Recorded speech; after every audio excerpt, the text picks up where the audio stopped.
So I was married. Okay. And I was polyamorous in my marriage, which actually kind of worked for a long time until it really didn't. But it was always this thing of like trying to make something work when it really wasn't going to work because the person I was with was incredibly jealous.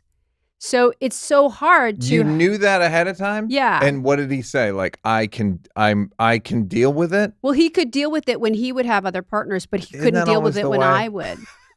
Yeah. And we tried to make it work for like 12 years. And it just didn't, it was unfortunate because we were well matched. We got along really well.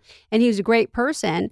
But I guess the mission statement of the marriage was false. We could not make polyamory work. Were there ever ones where like he was like, okay, I'm not jealous. I don't know why. This one doesn't bother me. It would all bother him. So it was too bad because we really tried and he really tried, but it was just like, we can't make something work just on a theory that this is going to happen. Well, yeah, if you can't physically do it, if your emotions aren't calibrated to be okay with it. Yeah.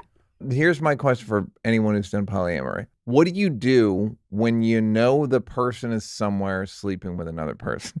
Like, how can you go to the gym? What can you do? Yeah, you can do anything else. You can go on another date. You can go do something else. Oh, right. Yeah, but that feels like retaliatory. Yeah, that's true. I think it really just is about, I don't know, like having your own life that can compartmentalize well. And you could also do things together as a polycule, which Polycule. I enjoy. Go tell us more. What is that? A polycule is a unit of relationships revolving around a primary polyamorous relationship. So you have your primary partner, and then you have other partners who are satellites. And then when you can all come together in a kind of like a softball team or a family reunion, some kind of unit, bowling, whatever, that's actually great. And so we had a polycule of people with his partners, but he could never include one of mine because it was just too threatening. So it would be you and him, and then another person. One other woman? Yes, that worked well. You and her would speak for most of the time? Yeah, most of the time. And it was great. I actually really loved our polycule. Like that was actually probably of all the relationships, that was the most successful when we had an extra person because we didn't have children. So that was sort of like, and she was 19? No, but she was great. And so I really loved her, and I'm still very fond of her today. It's weird because that might be as the more natural, that's the connected relationship. Like you can interact and you guys have this shared thing, and she doesn't want them.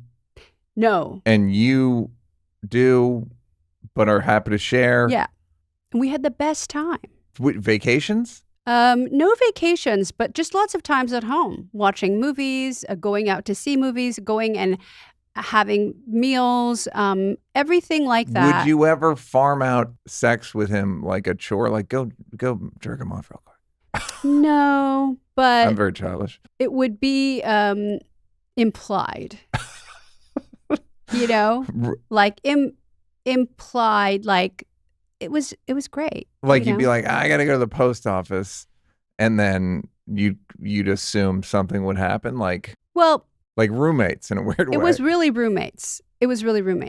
And my home is really large, so it could accommodate things that were happening in other rooms that you would just not even know, which is good.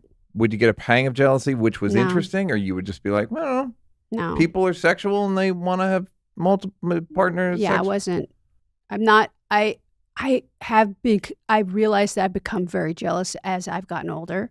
Fascinating. In later life. But why? Back that then, seems like the opposite of most. Yeah. Because I've gone the total other way. Now I'm super jealous. But then now I'm not having anything. So it doesn't matter. Why are you jealous now, do you think? I think now for something intimate to happen, it's got to be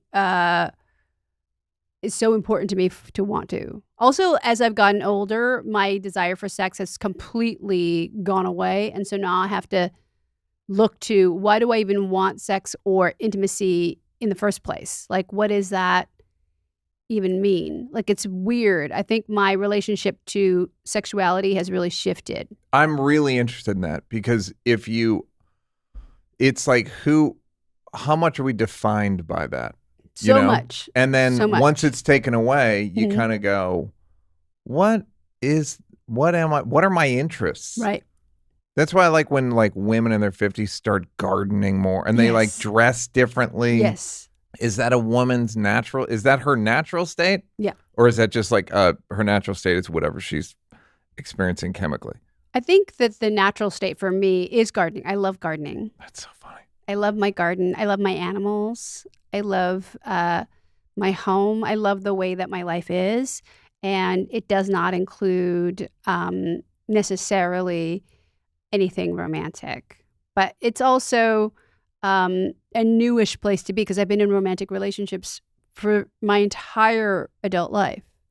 So it's strange to navigate now of like, purposely not doing that. How are you with loneliness? And how much of that was a male connection, any connection? Like, it's interesting to parse this stuff of like, what was that? Was I just horny? What is the compulsion to be with another person? It is compulsion. It's compulsory heterosexuality that was impressed on me as from childhood on. Like, I wasn't complete without a relationship, whether that was with a man or a woman. It was just like I was not complete without some kind of romantic relationship happening somewhere. So, and compulsory, it's more compulsory so compet. And you think it's more heterosexuality? It's more heteronormative. It's more like your biological clock is ticking. You got to get with somebody quickly. When did you realize you didn't want kids? Or did you realize? Oh, I realized early on, but I also later on had an extinction burst of like, oh, maybe I should do this. In my 40s, I thought, oh, maybe I should do this. But then I realized, oh, that's not for me. How long did that last? Just a few months. Great. Did you do anything crazy? No. You have a couple websites you would go and look, and eggs and IVF stuff.